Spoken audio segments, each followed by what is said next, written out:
It's Taylor and Ron here with y'all 106.7, and today we're joined by American country music artist, singer, entertainer, comedian. I mean, there's nothing he can't do.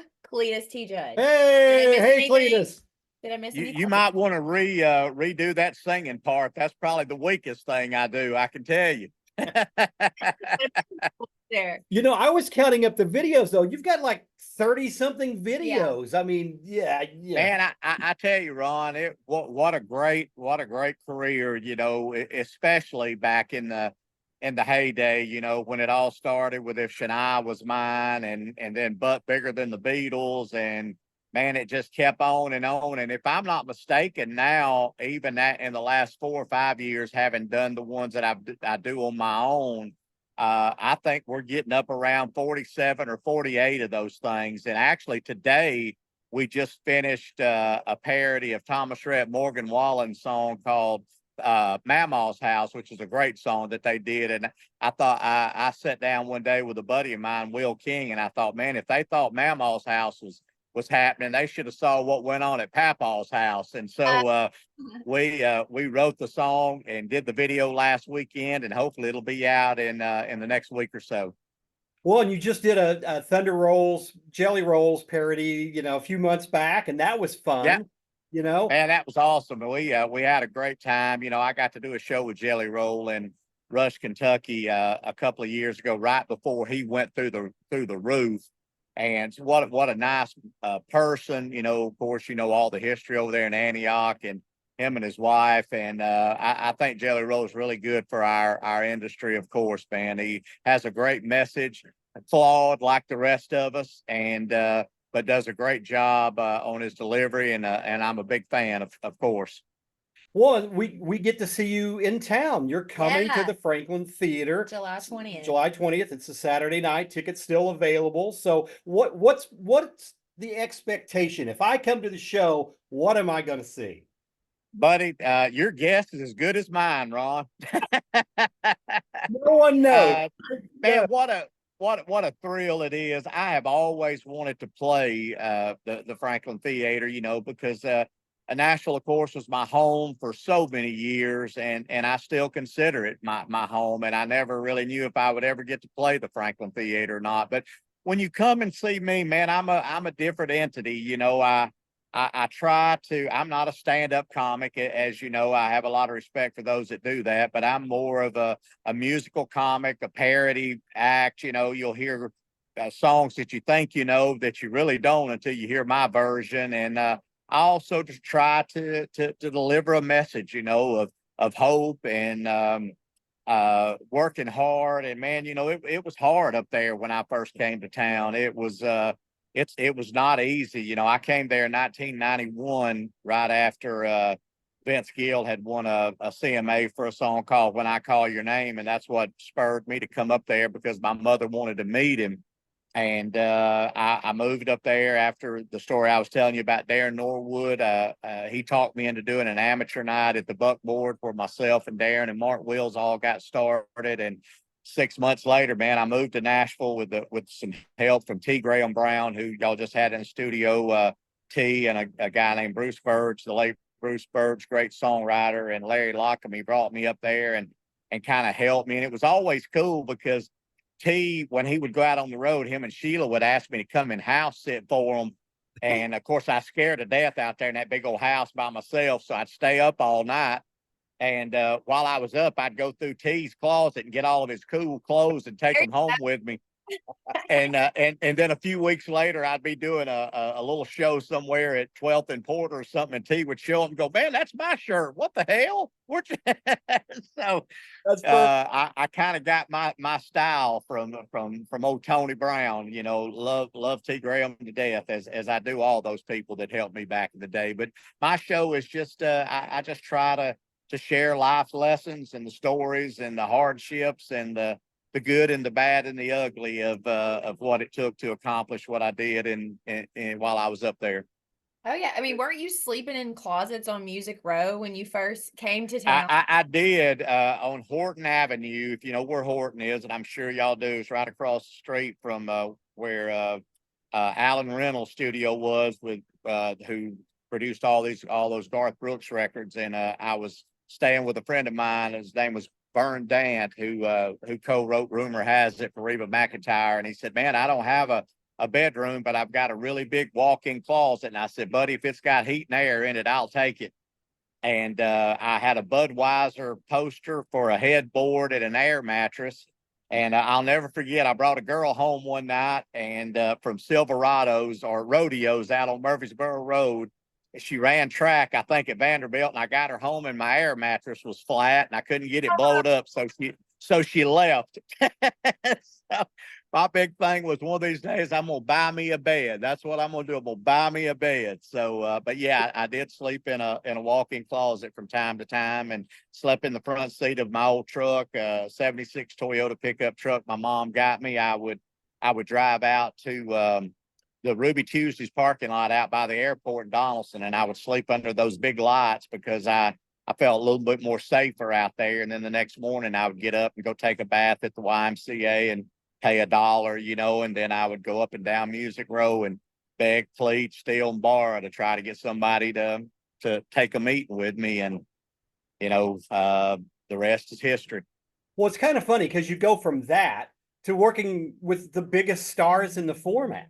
I mean, you get to spend time with Brooks and Dunn, and the list goes on and on and on. And I bet that girl's kicking herself too for walking. I hope she is. Had a I bed. hope she is. Man, Ron, to tell you the truth, and someday I'd love to come in the studio and we'll spend a whole 4 hours talking about it. But I was sitting on the bus the first year I was out with Brooks and Dunn. It was in 2001, I think, and it was myself, Kix and Ronnie, Toby, Keith Urban, and Montgomery Gentry. And I was sitting there on the bus. We were going to a club to after the show to go play a club just to have some fun. And we were listening to 70s disco music, and everybody was singing. And I was sitting there with my face in my hands, thinking, how the hell did I pull this off? Right. I mean, it chokes me up to this day to relive that, because it was just so special, and to be able to work hard. And I think that's why I had written Ronnie and Kix a fax while I was on an Amtrak train going to Albuquerque on my way to California, because I didn't like to fly. And I sent it to Clarence Spalding, who is their manager, of course. And I just said, "Man, I know you might not know who I am, but I'd give anything in the world to host your tour. I'll do it for free. You don't have to pay me. I just want the opportunity." And I sent it to Clarence in Albuquerque, New Mexico. And by the time I got to LA, I had a fax in my room that was from Ronnie that said, "Man, if you think enough of us to do it for free, then we think enough of you to do it, and we'll pay you." And that started a 3-year run on probably the greatest time of my life with Kix and Ronnie. For 3 years in a row, I was out with Paisley and Dwight Yoakam and Rascal Flatts and Toby, and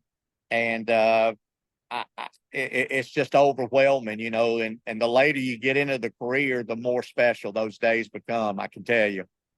And speaking of special days, I mean, I love NASCAR. Toby's in the video with you. I mean, just a legend. And, everybody has him in our hearts right now still. I tell you, Toby was, and I can say this with all honesty, I met Toby when I recorded the song, How Do You Muck a Cow, and took it over to TK's office, and they loved it and got me in touch with Toby. And then I went over and did a CMT special that Toby was on, and I got up and did the song with him. And right after that, I mean, we hit it off right there. And right after that, I ended up on the tour with, of course, Toby was the second act, or the next to the last act on the Brooks and Dunn tour that year. And I'll be honest with you guys, for many, many years, Toby and I were inseparable. I spent as much time with Toby when I was in Oklahoma. Even if he wasn't there, I'd stay at his house. And him and Trisha actually bought my daughter, Caitlin, a Louis Vuitton rocking chair when Caitlin was born. I wish I still had that thing too. I'd sell it and probably make a lot of money. But Toby was a special human being to me, and some of the best times of my life. Like Toby said, he had the good Lord riding shotgun with him through all of his ailments. And I always said I had Toby Keith riding shotgun with me through some of the best times of my life. And it kind of lost touch, there towards the end, as you would understand and imagine why, but it never negated the fact that Toby Keith was one of the most special people that I've ever met in my entire life, and am thankful for the friendship that of all the years that I got to spend with him. And when I come in someday, I'll have to tell you a lot of the stories, the ones that I can tell you. There's some that are just meant to be between all of us that lived it. But it's like I told you, Ron, when I came in there that time, I said, you get a lot of people that will sit in that chair, and love that format, but not many people will ever be able to sit in that chair and have lived that format. And the music that y'all play, to me, not saying this because I'm on here with you, and I've told you this anyway, Ron, is probably the best formatted station that I've ever heard in all my years of radio. And every time I listen online, I stream it, and it just, because it takes me back. It takes me back to the greatest time in music history, I think, which was those years in the 90s. And I'm appreciative of what y'all got going over there. Well, thank you. We Thank appreciate you. that. And you were talking about those good days and those good times. I can't imagine how much fun it was doing those videos and doing it with all those people. And you just look like you're having a blast. Yeah, Man, it was, to think back, to having, if I remember correctly, the first guy that ever made an appearance with me and y'all play his music still was David Ball. David came over and did the If Shania Was Mine video with me. The next video, Shania was in it with me on She's Got a Bug Bigger Than the Beatles. Then Vince Gill was with me, and Wives Do It All the Time, and Joe Diffie, the late Joe Diffie, who I love so much. And when I did that Ray Stevens album back in 2003 or 4, I think it was, it was the most overwhelming experience for me, because the next thing you know, here comes Winona, here comes Charlie Daniels, here comes my idol Ray Stevens doing a duet with me on the street, Vince Gill, Sonia Isaacs, Darryl Worley, Trace Atkins. I'm thinking, man, what did I do to deserve the favor and the friendship of these people that helped me? And I think it was because they knew that I would help them. And I always said, when I came there, that I wanted to do good enough that if I ever needed a kidney one day, that somebody would go, let's help Judd out. And I hope that I accomplished that during my time there, for sure. Well, you touched on Ray Stevens. I'll tell you a funny story. My father was a huge Ray Stevens fan. My son is a huge Ray Stevens fan. I think what Ray does and a lot of what you do, it's not just one generation, it's every generation, young and old, just love the fun of what you're putting out. I hope so. I had kind of semi-retired there at one time, and Ray was doing a show at Renfro Valley, and they asked me to come and do it with him. And I said, Ray, man, I'm retired. I don't know. And he was like, man, come on, we can do it. Let's do it. Come on, you can do it. And I went out, of course, when your idol says, hey, come and do a show with me, you go do it. And I went out in front of 4,000 or 5,000 people and did my 30 or 40 minutes, and came off the stage. And Ray said, now, why was it you said you retired? And I said, well, Ray, I just didn't feel like I was relevant that much anymore. And he said, well, I just watched 5,000 people stand up and give you a standing ovation. You're relevant. We need you back. You're one of the few to keep the musical comedy alive. And when Ray told me that, it was when I started the journey to come back and try to continue to make people laugh and through music. I'm not a hateful comic. I've never done a song that I felt like was disrespectful to the acts or to the song. I mean, I had people ask me, oh, you should do a song of a parody of Go Rest High on That Mountain, and that's not my demeanor, nor was it Ray's all those years. But the most nervous I've ever been in the studio, and I've been in there with a lot of them, was when Ray came in with me to do the streak. I had to go outside. I couldn't handle it. Too much anxiety. And it was when he went in the Hall of Fame, I texted him and said, man, well done. I hope I join you one day, which that's probably not going to happen, but it sounded good in a text anyway. Well, it might happen. Yeah. That's a pretty good career you've got going. Well, it has been, and it really was. And it came with I didn't always do things the right way. None of us did. Sometimes, with success comes a little bit of entitlement, and your demeanor changes it to some degree, and but I always try to give back. I made more money than I ever should have, and I spent more than I should have. But would I change one bit of it? Absolutely not. There's not enough money that would be printed in Washington today that could take the place of me being on a tour bus with my friends, taking my buddies that would never know what life was like outside a little town we were from, to take them on a bus and take them all over the country and let them know Toby Keith and let them know Kix and Ronnie. And to this day, we still have those conversations, and they call and say, man, thank you.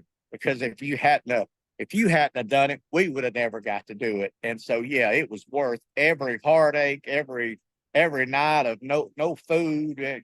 Not that I starved to death, and don't want to make it sound like that, but it was hard. I will tell you, it was brutally hard. When I was ready to come home in 1994, I called my mom and said, Mom, I can't do it. I was at Darren Norwood's house, and I said, I can't do it. I'd got frostbite on my fingers from scraping my windshield because I didn't have heat. And I called Mom and I said, just come and get me. My clothes are filthy. I don't have any money to eat on. It's over. And by the grace of God, thank you, Jesus, in my right ear on a transistor radio sitting on Darren's desk, I heard a song called Indian Outlaw by Tim McGraw. And I started writing the words, the Indian in-law, sitting at that desk. And I told Mom, I said, I got to call you back. I may be on to something. And me and Bruce Birch and Jody Jackson wrote that song, and the next thing you know, it's getting played on 200 radio stations, and my life changed, and I was able to make my mom's dream come true of bringing her to Nashville to meet Vince Gill, and it was a pretty special day for sure. So there's a great moral of that story. Things are hard. You'll get through it. It'll work out. Man, nothing. I didn't have no TV show, to catapult me. As most of it, none of us did back then, of course. Hey, listen, I'm all for if you can get on American Idol or, America's Got Talent or whatever and weasel in that way, that's awesome. Hey, man, more power to you. But when we came through, wasn't none of that. You had to do it the hard way. I mean, it was brutally hard. And I remember going into Stan Barnett's office on Music Row. He booked Billy Ray Cyrus, and I remember cutting my truck off to go in his office to try to get some shows, and it stayed in there for 2 or 3 hours. I didn't even have a band or anything, and Stan said, "Okay, we're gonna give you 3 shows with Billy Ray. You're going to the Carowinds in Charlotte, North Carolina." And 2 other shows in Ohio. And he said, get your band ready. And I said, they're ready. I didn't even have a band. I had to run and put one together. And I remember walking out to my truck, and I thought I'd cut it off, but the carburetor was so bad, it was still running 3 hours later. Never did cut off. But man, it was a lot of fun. It was hard, and it was worth every heartache, every struggle, every toll no. I wouldn't change it for the world, and I'm proud to still be alive, and proud to still have some memory to relive those moments for sure. Well, speaking of Billy Ray, he bought you a plane ticket one time to go home, or he put you on a plane, and Toby bought you plane tickets as well. Just going back to those friendships. I mean, you really developed a brotherhood with these guys. Man, I was playing golf at Nashville Village back in the day, and I was on the second hole of the golf course, and the ranger came down there and said, Cledus, we need to get you up to the clubhouse. And I immediately said, man, is my mom okay? And he said, your mom's okay. And I said, what about my dad? And he said, he didn't make it. And my stepdad had suffered a heart attack that day. And the first person I called from the clubhouse at Nashville Village was Billy Ray. And I was bawling my eyes out and just shaking as anybody would. I said, Billy, I don't know what I'm going to do. I'm 4 hours from home. My mom's there by herself. My dad's died. And I'll never forget, man, Billy in his quiet, subtle, monotone voice said, Cleet, I can't get you an airplane ticket this quick, but I can get you an airplane. And he said, head over to the Opryland over there by the airport at Opryland. He said, I'll get you on a jet and have you home in just a few minutes. And I didn't take him up on that because the gesture was overwhelming. But to have somebody like that in the prime of his career think enough of me to go, I can't get you a plane ticket, but I can get you a plane, was more. Billy Ray's done a lot for me. There's other stories and things that he's done, but that was one of the most special times. And with Toby, we were on the tour and Baker, I think we're in Bakersfield, California, which is as far away from Georgia as you can get, where my mother was. And she had suffered a heart attack. And I was bawling my eyes out, scared to death. You know, it was 1 week before the tour ended. And Toby literally got in the bunk with me.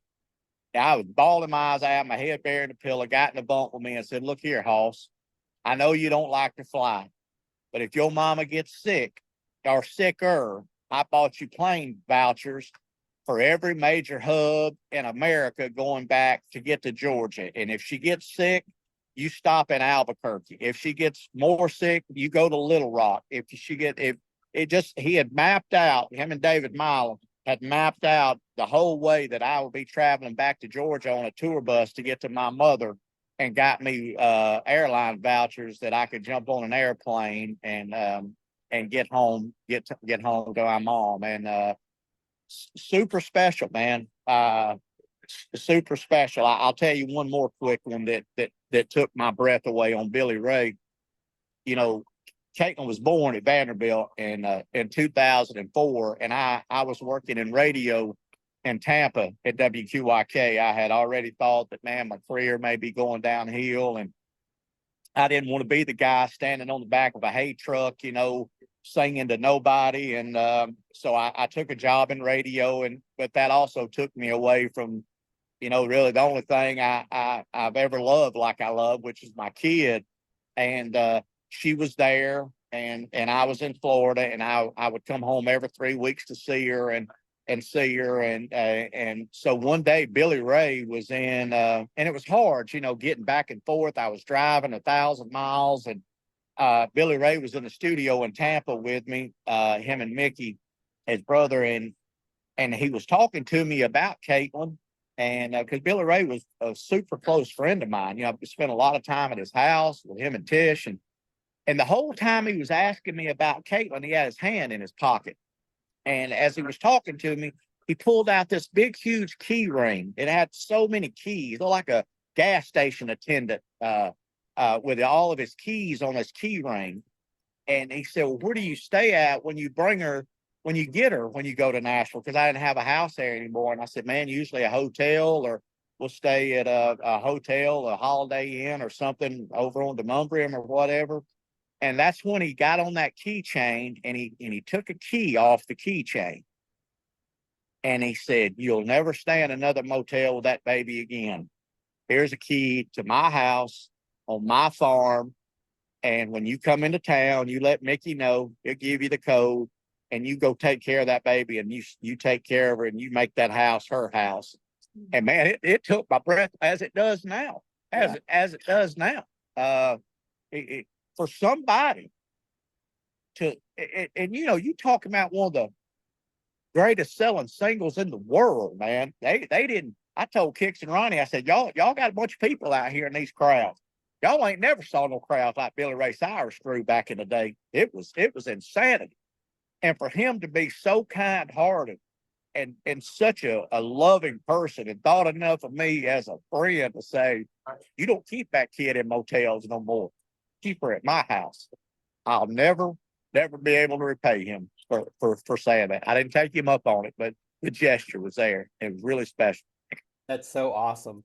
And you're going to be back in town, so everybody can come see you. Everybody can see you perform. The Franklin Theater is just cool. I mean, I just think it's a cool place. I've never been. I've never seen it. I've only saw it online. You know, I used to live, you know, back in the day, I lived out in Brentwood, and I lived right there in Sylvan Park, and I lived all over Nashville when I was there, but I never got to play the Franklin Theater. And and I hope people will come, I hope they'll come and enjoy an evening with me and hear these stories and sit, and you can get tickets at franklintheater.com or whatever. I know there's tickets still available. And I've always said, man, you don't play to the ones that don't show up. You play to the ones that do. So if 10 are there, I'll play to 10. And if 500's there, I'll play to 500. But I hope that the people that maybe along the way I inspired or enjoyed my music or want to laugh for an evening will come out to the Franklin Theater and